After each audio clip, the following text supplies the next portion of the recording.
Hey, Pastor Scott here with a word of encouragement.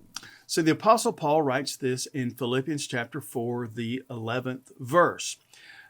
For I have learned to be content whatever the circumstances.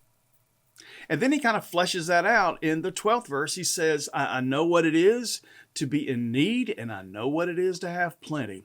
I know what it is to be well fed, and I know what it is to be hungry, and I've lived with plenty, and I lived in want. And here's what I found. He says, none of those things have anything at all to do with contentment.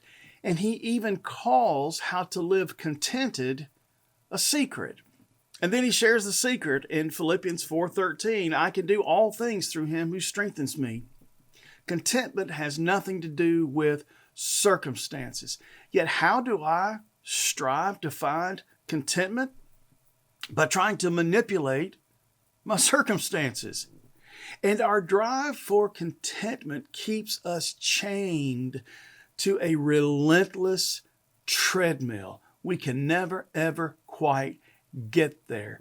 I mean, when you ask someone, so how big of a house do you need? How nice of a car do you need to have? How big does your paycheck need to be? How much do you need to have in the bank? The answer is always the same.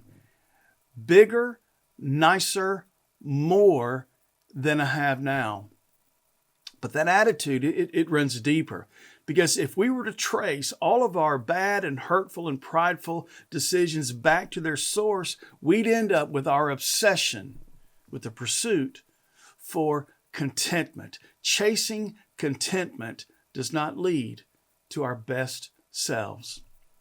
For us at Trinity, October is the month we ask our members to let us know how much they estimate they will give to the mission and ministry of Trinity in the upcoming year.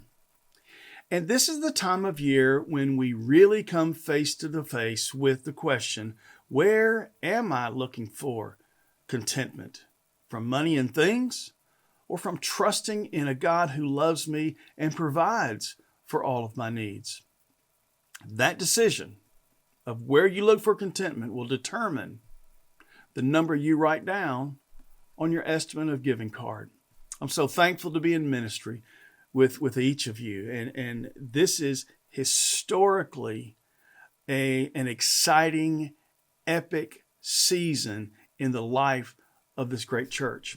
And you are a faithful people, and God will continue to bless that we might continue to be a blessing. And be encouraged.